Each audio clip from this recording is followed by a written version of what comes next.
Before you turn on the mics. Yeah. They're all done. Okay. I'd like to call the Town of North Topsail Beach Planning Board regular meeting Thursday, April 4th at 6 o'clock. Can I have an adoption of the agenda, please? So moved. Second? All in favor? Aye. Next is the approval of the minutes from March 7th, 2024, regular meeting. I move. Second. All in favor? Aye. Aye. Thank you. Public comment. Would you care to comment, public? No? Okay. Anybody else? Discussion this evening is going to be for the APA video training, managing the meeting presentation for planning officials. Deb put this on out for us to monitor this earlier today, so hopefully you'll have some questions or comments about the program.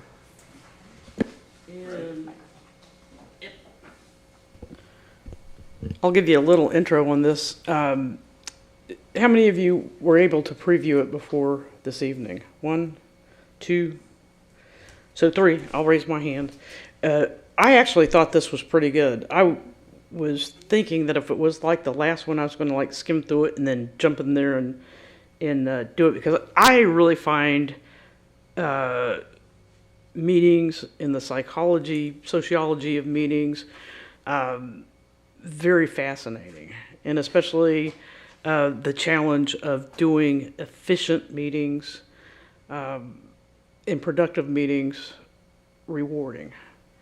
And on that note, I'll try to keep it quick, because I promised Kate that I would try to give you the Reader's Digest condensed version. But this video, if you haven't seen it yet, I think is really very good. It's very informative. It's a little easier to listen to than the last one. I also printed out some handouts for you. The first one is, it's a cover sheet, and it's called Master the Art of the Meeting, and it talks about the 3 pillars of meeting facilitation. One of the things that they don't necessarily teach you in grad school. Maintain trust, stay neutral, show respect. I think that those are really 3 important values in what we do in serving the public, as well as when we're conducting a meeting. Facilitation can manage conflict. A lot of times when we're having public meetings, we're talking about people's property or something that they want to do that we may or may not be able to give them. Certainly not in the planning board, but in the Board of Adjustment when we're dealing with violations. That can be very stressful. Even for someone requesting a variance, it can be stressful for someone that feels like they're having to come with their hat in their hand and ask the town if they can, do something to the property or build a house on their property, requesting a variance that they would not otherwise be able to, put a house on their property. I think we all have a recent memory of someone being very stressful about that. And there's also a power of consensus where, when the planning board, particularly with the planning board, when you as individual citizens of the community develop a consensus and formulate a recommendation to the Board of Aldermen on how you are recommending the town move forward. There's I would imagine that there's a lot of satisfaction that you get from that. And that's probably why a lot of you are here, if not all of you are here, right? That you feel like you're contributing to the town. It also builds goodwill. You might find that you're learning something outside of your comfort zone or outside of your area of expertise.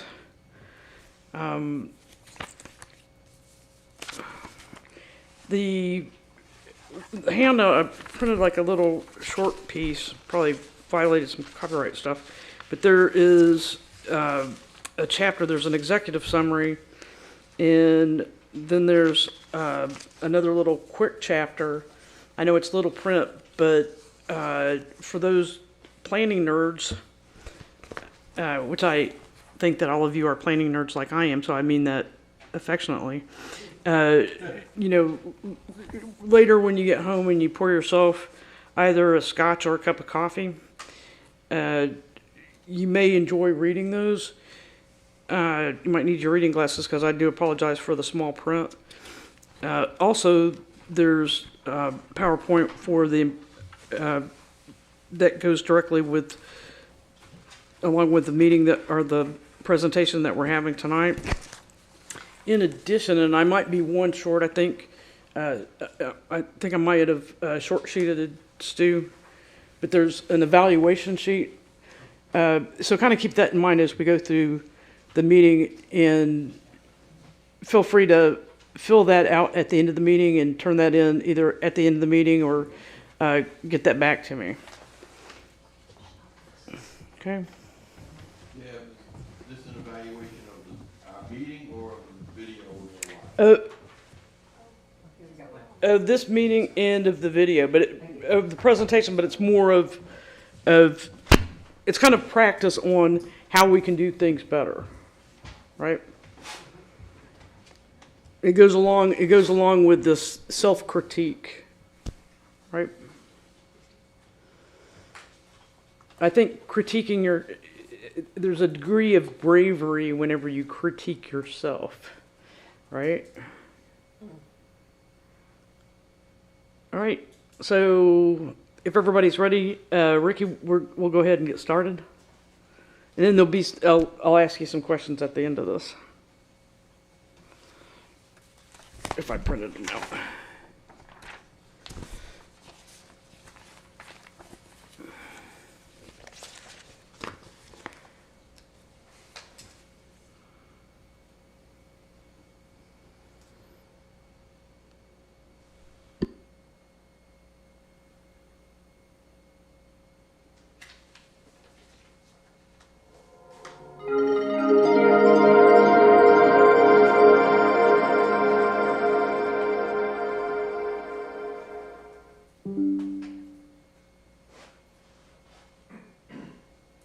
Hello, I'm Michael Blue. I'm here with Stan Popovich from the Village of Downers Grove, and we're going to talk about how to run an effective commission meeting. So, Stan, thank you for coming. Thanks, Michael.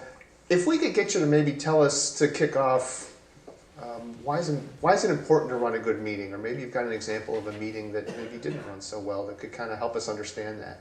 Well, I think we've all been in the meeting where we have a lot of public members come, and the meetings tend to drag on as member after member of the public speak about the same topic, and it becomes repetitive. And I think it's really important to have a strong chairperson and council members or commission members that know how to run a meeting and move the meeting along and make sure that everybody has an opportunity to be heard while still getting through the meeting.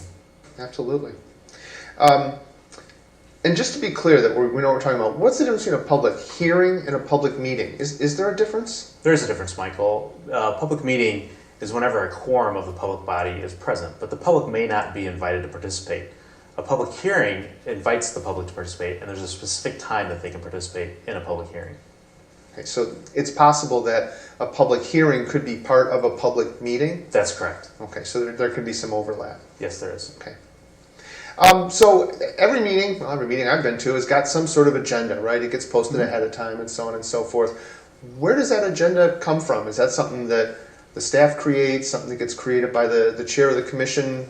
How do you put together an agenda? Well, staff creates the agenda. It's based on applications that come into staff, and typically it's on a first come, first served basis. Staff looks at the agenda and tries to make sure that there's not too many items on the agenda. We try to anticipate potential items that could be controversial or might have an interested neighborhood there that we would anticipate a lot of people coming out. If we do see an agenda that seems to be a little more crowded, we talk to the Plan Commission chairman to have their ideas about which items should be on the agenda and which items should not be on the agenda for a specific meeting. So is there a case where an applicant may want to be on an agenda, but you decide, no, you know what, this isn't the right meeting, and then you have to tell them you're going to have to wait a couple of weeks? And have you ever done that, and how does that go? Of course, we always do. We always tell people, it's important to tell people when they apply that this is the meeting we're aiming for, but inevitably something may come up. If you're third in line, we have 2 other cases that are in line, and we just know that these other cases are going to be long into the night. We don't want to start a meeting in the evening and go to late in the hours when people have to go to work the next day. We want to make sure that the neighbors and the community have an opportunity to speak as well without running the meeting too long. So as a plan commissioner or as a staff member working with plan commissioners, what's the commissioner's responsibility regarding the hearing? And also too, how is the chairperson's role different than the other commissioners? Well, I'll start with the chairperson because that's probably the most important member on the commission, I think. The chairperson really needs to set and run the meeting and preserve decorum. We've all probably been in the meetings where the public starts clapping about one item or another, and I think that really could, in essence, hinder somebody with a differing opinion come up. So it's important for the chairperson to set that meeting, set some ground rules. The chairperson also runs the meeting via Robert's Rules of Order, and then he ensures that deliberation occurs, that there's discussion, that we talk about the standards there as well. Now, while he can't vote, or he can't make a motion, he can vote and he can break ties as well. The commission members, it's important that they support the chairman in their role of setting the expectations from the public and when they can and how they speak and their decorum with the meeting. They're there to listen to testimony, to ask questions of staff, the public, and also the applicant as well, and to base their opinion and their findings of the case on the testimony that's provided based on the standards that are provided by staff for the zoning ordinance or whatever ordinance is applicable at that point. And then they can also make and second motions. So we've only just started to dive into the runnings of a meeting, but it already sounds kind of complicated. And if I'm a resident sitting in the audience, I may not know what's going to go on. Is there value, or do you have an introduction or something that gets read at the beginning that says, here's what's going to happen? Yes, I think that's very important to have that at the beginning of all the public hearings. Because like you did mention, there's a lot of people that this might be their first time coming to a Plan Commission meeting or Zoning Board of Appeals meeting. And so it's very important that the chairperson lays out sort of the order that things go into so people understand that, and also to allow people and tell people when they have an opportunity to speak. So there's generally a specific point in time where the public's afforded an opportunity to speak, and that's a great time for them to know that, okay, I'm going to be the third or fourth opportunity to speak here, and these other people are going to go before me. So is there a general order to a typical plan commission? Yeah, there's a typical meeting order to it. We generally call to order the meeting. The chairperson will call to order the meeting. Explain the rules and how the meeting's going to work. Let people know where information can be found, whether it's on the side of the council chambers or the chambers, and if it's online, if they can find it where they can, so if they want to follow along with the meeting. Then they generally review minutes, and then they go into the agenda portion of the meeting, where they will open a public hearing or a specific case that they're talking about in the evening, swear in the audience members. So I like to have staff give a presentation to present the case there and to explain the standards that are required to be met. The applicant then typically presents, and at this point the Plan Commission or whatever commission it is can ask the applicant questions. And then it's open to the public, where the public can ask questions or make comments about the petition and the application. At that point, after that's all done and the questions have been asked, the commission members will typically ask any questions back to the applicant themselves. So if the public had questions, this is an opportunity to get those answers from the applicant, or if there's clarification that staff has to provide. Generally, the public hearing is then closed, so there's no more public comment at that point. And then the board deliberates, and they look at the standards and they discuss it throughout. Each member has an opportunity to speak at that point and discuss the meeting. The board typically will make a motion, and then the hearing will be closed, and then we always like to have the chairperson tell the public what the next steps are in the meeting. So if that was the final decision, or if there's an additional opportunity for them to comment at a village council meeting, for example. So if not all the information is available or there's more discussion, is it possible for the meeting to be continued to another meeting where there needs to be more opportunity for input or information answered? And how do the residents know that they can come back to that meeting? Of course. So if there's ever an opportunity where more information is needed or there's questions that are raised that need to be answered, the Plan Commission or whatever board can continue the meeting. That is typically continued to a date certain. So typically the next meeting on the agenda or the next meeting on the calendar. And then what we like to do is we tell people to check the website or to contact staff to see if there's any changes to the agenda or if the item's being pushed back even further. Okay, so there's plenty of opportunity for everybody to know what's coming up next. There are. I like to have people contact staff to stay informed if they need to or to check websites. Okay, that's great, and I think that's an important message in general, is that staff is a resource to everybody involved in this process of a smooth meeting. The commission, the applicants, and also the residents. Right, staff is definitely working for all three folks, for the commission members, for the applicant, and for the public. It's a public hearing, it's open to the public. We want to keep everybody informed. We want to make sure that people have an opportunity to speak. So as part of the meeting process that you mentioned, you said staff does a presentation on the case. And so doesn't it sometimes seem like the staff is just up there making the pitch for the applicant, that they're just telling somebody else's story? Why does the staff make the presentation? Well, staff has a professional obligation to make a professional opinion and an assessment of the case. So staff is going to look at the standards that are required for approval of a certain petition and ensure that those standards are met for the community. So staff is looking out for the community on a professional basis and to try to make sure a professional opinion in terms of standards and how the petition meets the standards, and also then how any application that comes forward meets the comprehensive plan or other planning documents that are in play. Let's talk a little bit about the testimony, the part of the meeting where either the experts stand up and talk or the residents stand up and talk, because that can sometimes be a contentious part of the meeting. Are there ever limits on how much testimony there can or should be, or how many applicants or how many residents can speak? How does the whole testimony thing work? Well, there's never really any limit to the amount of testimony that can be provided. We want to provide an open meeting to anybody who wishes to speak. I think the important thing is if we see a large crowd in the audience, to potentially set a time limit for each person to limit repetitive items here. So if it's a 5-minute or a 10-minute limitation on people speaking, that provides them with a basis of how long they can speak for and get their points across. If there's not much of an audience, then there's not really a need for time limits. But if you see a large audience, that's a good opportunity to have some time limits.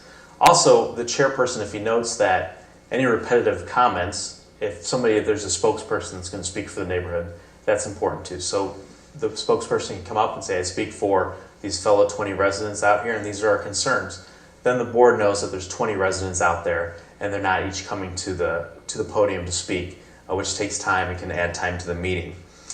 We like to encourage that no public discussion is held after the public hearing is closed.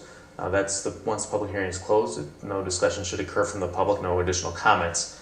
Additionally, we don't like to set end times, but we do try not to start cases too late in the evening if you have evening meetings. It's important the public has jobs and they have things to do or kids to put to school in the morning.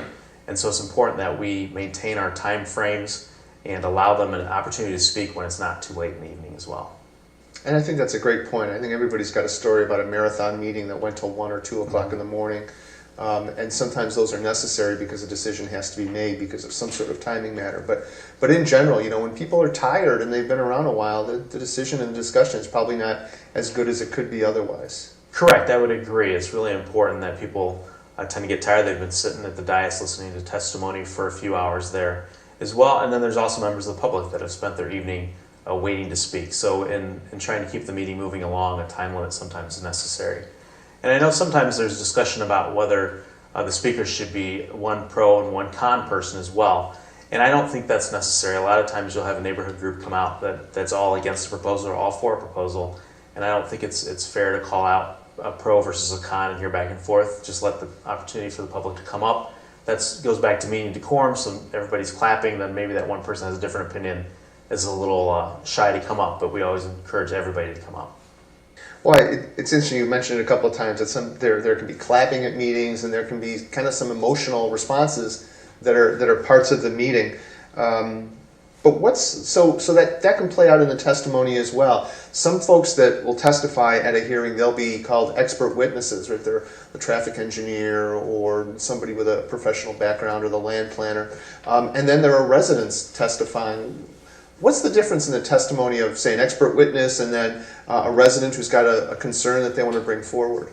So an expert witness is someone who has the experience, knowledge, skill, and training in a specific area. So whether it's transportation, land use, or design, with the understanding of the evidence. And so they are making their determination and their testimony based on facts and how it applies and based on their experience and the application of those facts to the standards in the case.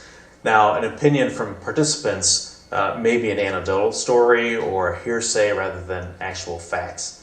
And so some of those concerns may be very emotional, as you spoke to, that it affects them personally. And so sometimes those anecdotes become very personal and very emotional.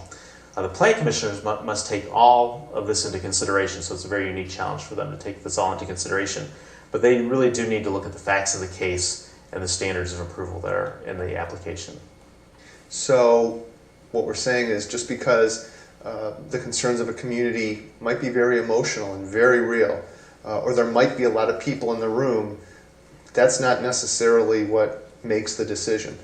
That's correct. Really, the number of people in the room should not make a decision, should not change the decision of the board. The board should be looking at the facts of the case and how they apply.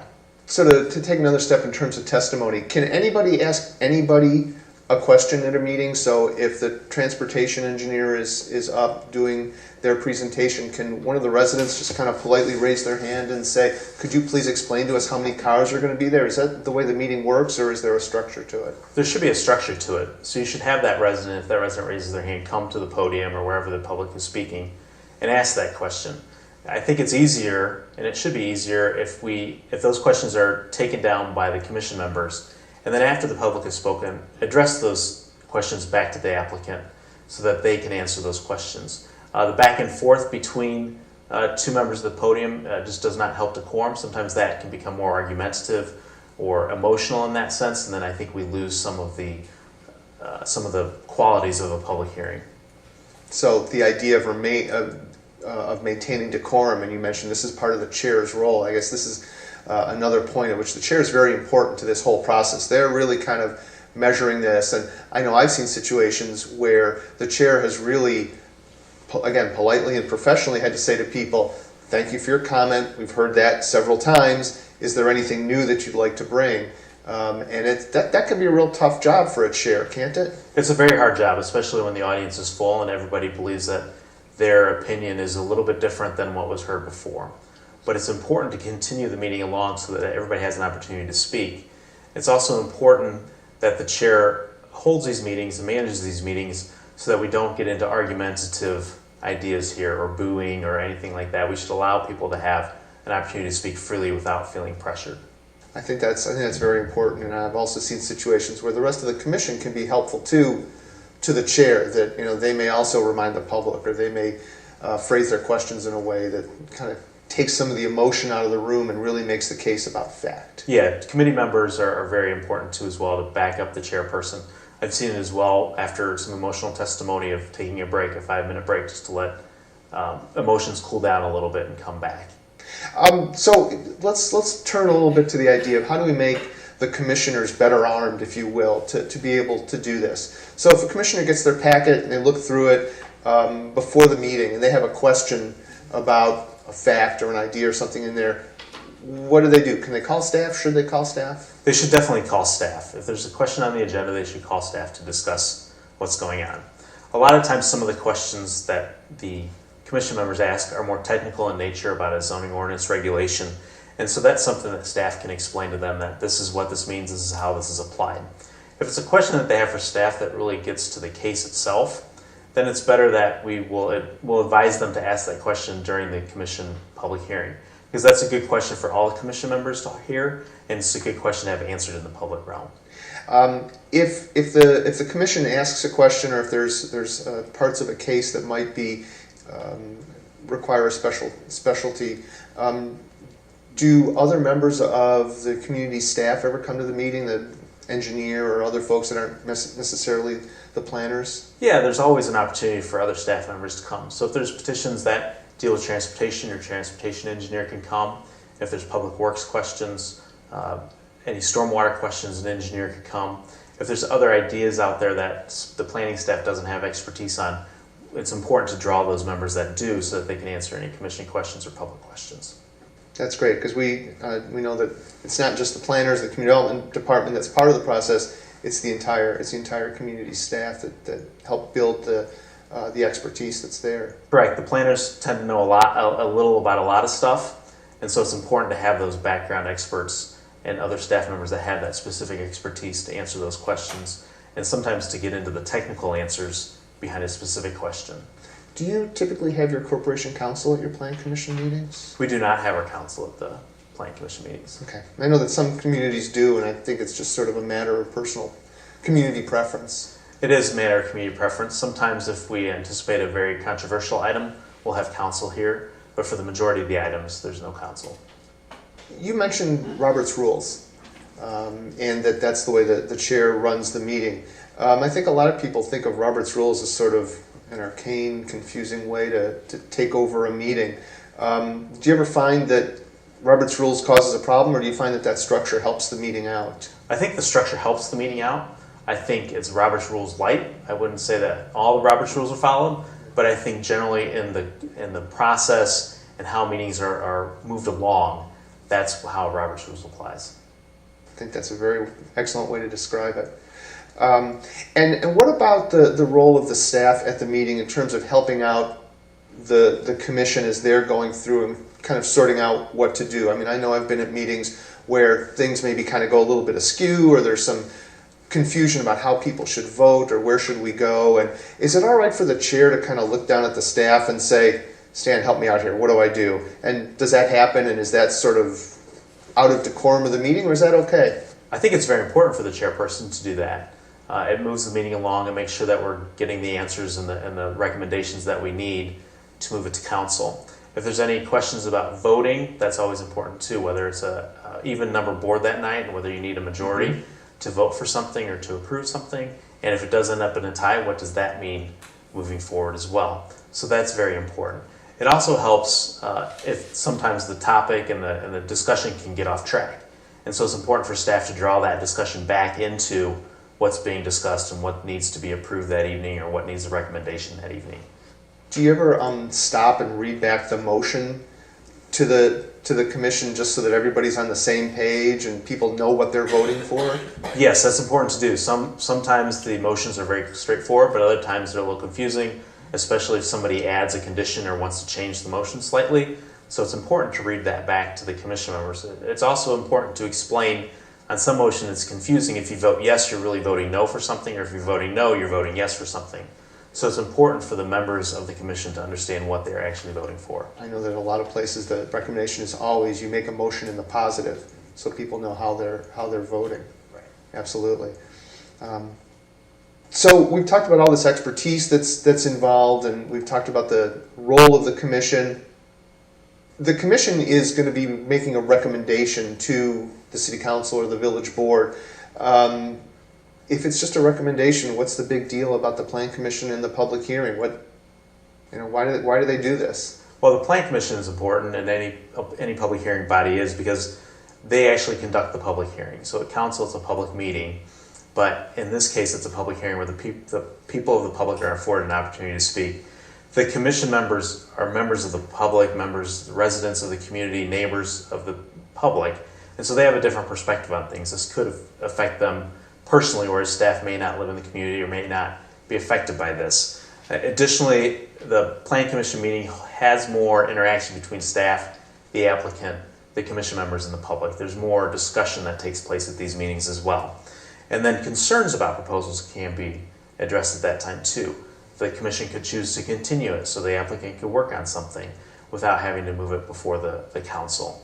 The Plan Commission is also an opportunity that may be less formal than a council meeting, and the public may be more comfortable if this is their first time coming to Village Hall or to City Hall to speak in front of people. So there's a whole difference in the level of formality of the process. It's a little more inviting to the community. And I think what you said is also very important, is that the commission brings their expertise as residents of the community, which is also very valuable as the process plays out. Correct, and a lot of the commission members may be professional engineers, architects, or in the field, and so they also bring their expertise and their background and their knowledge of other projects that go on or similar projects in other communities. Another question about the technical aspects and the expertise. Again, same sort of thing. Planners are trained professionals, a lot of them have master's degrees. There's an engineer that's involved. There might be any number of experts and professionals. Again, how does the Plan Commission fit into that if there's all these experts with all these degrees reviewing it? Well, Plan Commission plays an important role because they want to make a recommendation, and they're looking out for their community themselves.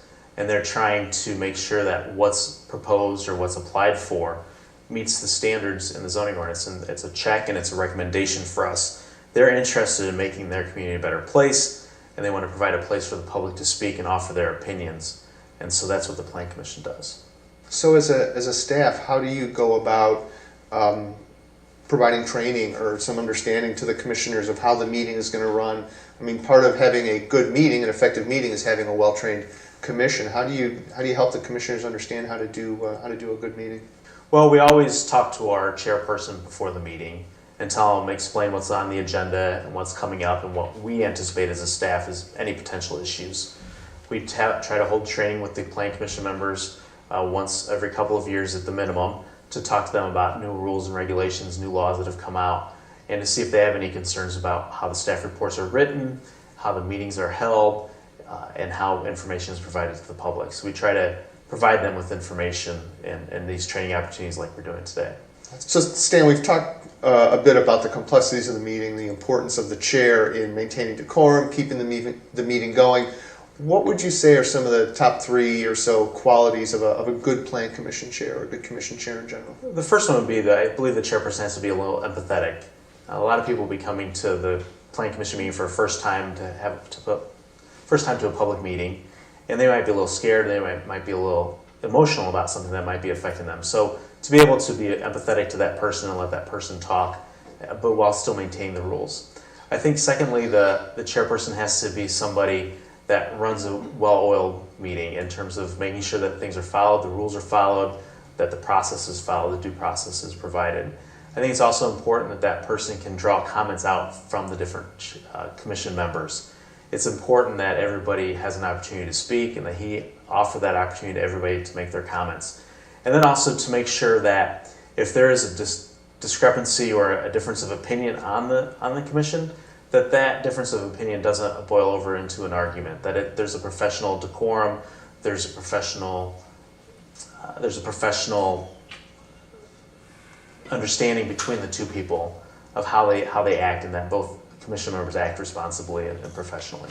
So there's a lot of different hats. There's kind of a referee some of the times, and you're sort of the helper some of the times. And what about the times where the audience might be getting out of control, or people are making comments that are maybe a little bit inappropriate? What does the chair have to do to reel that in? Well, I think the chair needs to make those comments known and to hit the gavel and to let people know that we're going to operate in a professional manner here, and that the cheering or the booing really could impact who wants to talk that time. And this is an opportunity for everybody to speak. We may not agree with everybody's opinion, but again, it's important that everybody has that opportunity. This person that disagrees with you has the same opportunity as you. And so whether that's asking people to quiet down, to remind them not to clap so loudly and to remind them not to clap at all, or then if it does get out of hand to hold the meeting or to pause the meeting and let everybody calm down emotionally. Great, I think that's very true. So the rest of the commission and the part that they play, obviously we described it before, we talked about their role, and they help the chair and they're responsible for all these points of decorum, making motions, whatnot. If the meeting's going to run well, what kind of background do commissioners have? I mean, they're obviously residents of the community, but do they have to have a background in planning or real estate or anything like that? No, there's no real requirement to have any backgrounds. It's anybody in the public that's interested. Some people come into planning late and decide a project maybe impacted them and they'd like to learn more and they become involved in the Plan Commission. Sometimes it can just be a school teacher who likes to be involved in the community. Really, anybody with any background who is interested in serving is a good opportunity for a planning commission member. The APA has opportunities. We share with the commission members planning magazines, planning articles. It's important that if somebody's brand new to this planning world, that they're provided a background in terms of what other communities are doing or what the practices are. We provide training opportunities to those commission members if they're brand new. And also, there's a good balance between somebody with a technical background and somebody with a resident background who may have a different profession. So people don't have to be expert on parking ratios for mixed-use developments in order to become a plan commissioner. Not at all. That's why there's a staff. That's great. Thanks very much. Thank you, Michael. Thank you. So what did you think? It's more interesting than last one. Yeah. I think that you've trained us well enough over the years that a lot of the items that the gentleman spoke about have been embedded in our meetings, and you've made it easier, I know, for the chair to run a good meeting. So does a, I guess, is there a sense of security in hearing the presentation, repeat that back? We just thought that's the way it was supposed to be. I think it makes us all feel a little more confident Right. in how we react. I've been on a lot of committees and throughout my years, and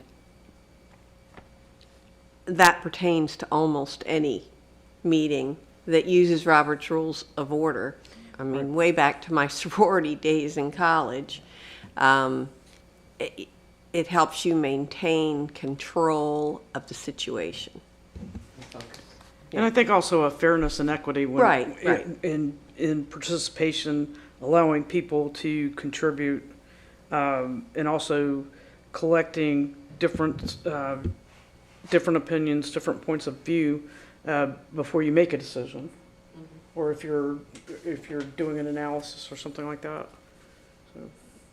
I think that we've all had a lot of experience over the years with a lot of the ins and outs of what goes on. I mean, sometimes it's contentious and sometimes it's just easy. And Right. When they talk about making sure that you only have so many things on your agenda, we made that mistake once and won't make it again. But like I said, with the direction that we get from staff, makes our job a lot easier because we know you are available, Right. and we can ask you basically anything, and you're gonna, if you don't know the answer, you'll find out the answer. Right. So, and that's that's important. Yeah. I thought the one thing that struck a chord for me at least was that we're part of the community. We serve here at the pleasure of the board and to serve our community. And our job is to look at the facts to make recommendations. But when I can see when he referred to that, not look at the number of people that might be out there in the audience, because you can't go by that. You have to go by the facts, because the people that show up may only be representing one view of the community, and you have to look at all and to be careful of the anecdotal, because it's hard to, people are emotional and you want to do the best by them, but you Right. also have a job to the town and the community to follow the regulations, to follow the laws, and it's kind of hard.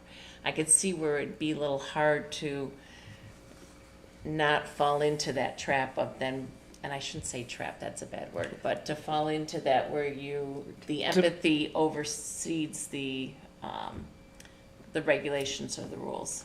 I also think that this particular video should be shown to the Board of Adjustment as well, because I think it kind of even is more appropriate. Yeah.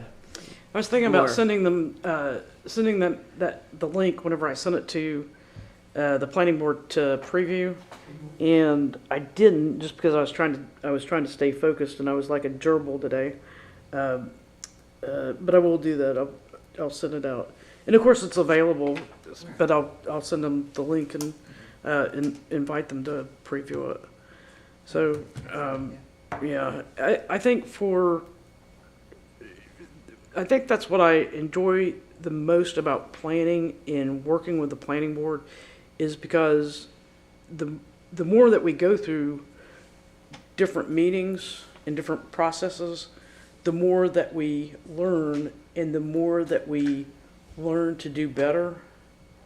And I remember when 18 years ago, it was almost 18 years ago if it wasn't, I think I brought 10 rezonings through the planning board and to the Board of Aldermen.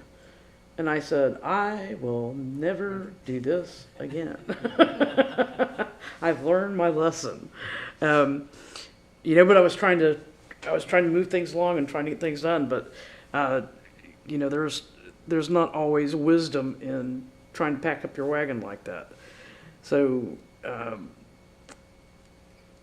let's see. I had made some notes also. Did anybody else have any other questions or comments? I think what we had discussed last month about the chair's responsibility to facilitate the planning board meeting and the importance of being prepared for meetings.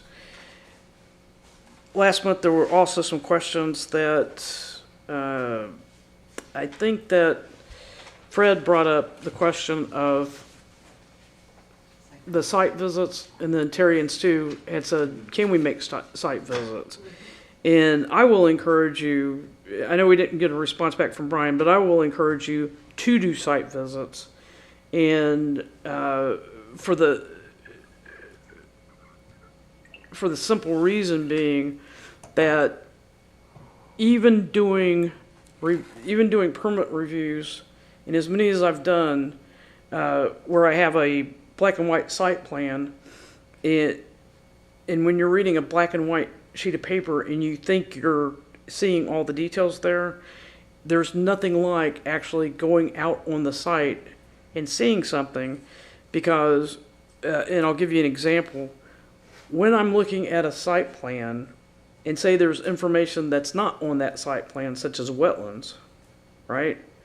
And I'm reading that site plan and I'm looking at what the owner or the developer is proposing, and I'm like, yep, that looks all right, right? But if I have the time, or if I happen to know, just because this isn't New York City, and we only have like 13 miles of roadway, that there is possibly wetlands that are impacted, that could make a difference. And so when you're looking, and typically if it comes to the planning board, the proposal is much more large scale than it is a single family house or a duplex. And that's by design. You're looking, the bigger projects are coming to you, the bigger proposals are coming to you. So it's advantageous for you to go out there and put your eyes on it, because you may see something that you might not otherwise see if you didn't, right? And it just happens. I mean, that's just human nature. And it's also the nature of looking at a black and white sheet of paper and going out there and seeing it in real life. So I certainly encourage you to do site visits. Like I said, when I was a planner in Virginia, it was commonplace to do site visits prior to meetings. Now, do you go out there and do you get into a conversation with the owner? No. So, and if they approach you, then say, hey, I just wanted to come out here and look at it. I can't really get into it because we're going to have to discuss it. Please come to the meeting, be prepared at the meeting. But I need to be, I'm just coming out here doing my homework. You can be polite, be your normal, cheerful, good-looking, fashionable self. You don't have to be a planner like me. Thank you. Thank you. No, I'll take that. Yeah, I'll take that. let's see what else. And certainly in the meetings, whenever there's meetings, ask questions, participate in the conversations. Everyone brings something different to the table. And you stole my note. Vote based on the rules, not on people in the room. Sorry. That's all right.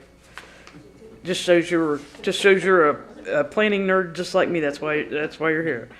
Let's see what else did I want to just drive home. I think one of the very important things is to be consistent, fair, and impartial.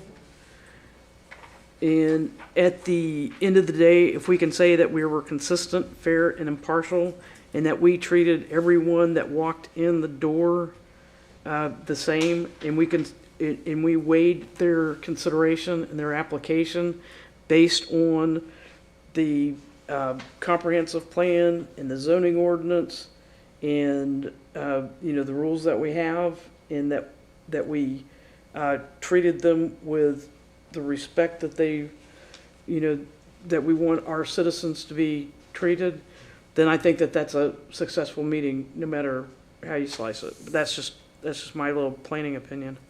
That's Planning Deb's opinion. Okay, and so when we were talking about Robert's rules, how do we incorporate Robert's rules into our meetings?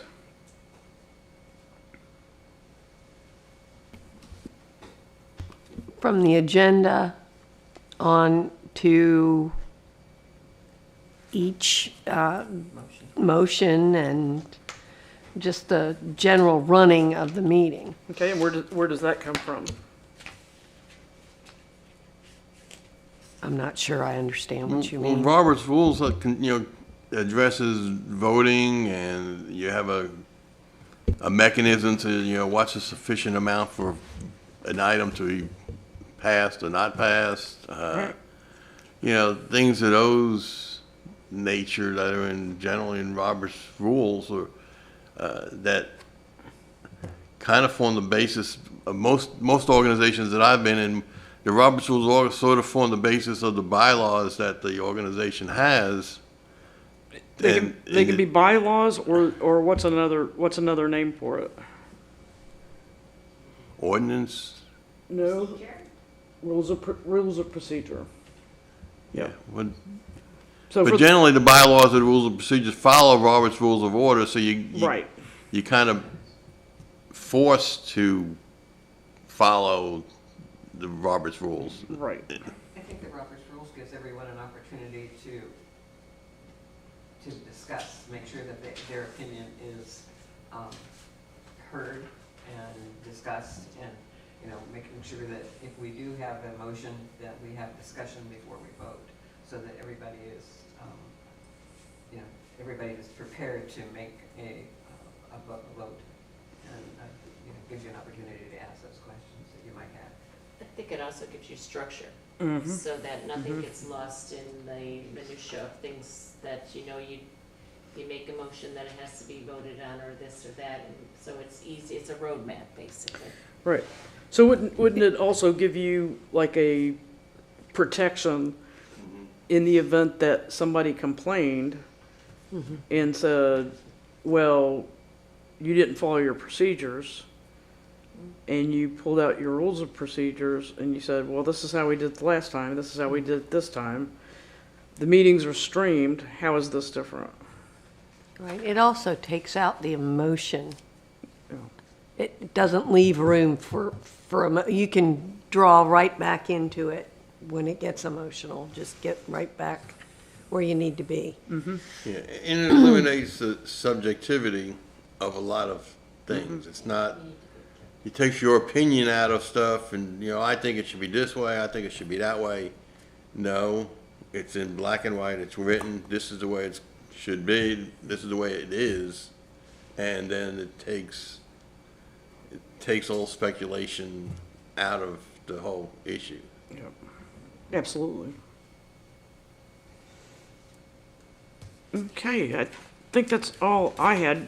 Be sure to keep these notes and, and feel free to, shoot me an email or give me feedback on them and, if you liked them or if you thought that I killed a tree unnecessarily on that. So, You want this evaluation sheet? yes, We adjourn first and then come back? we can do that. Have a motion to adjourn? Motion to adjourn? Second. All in favor? Aye.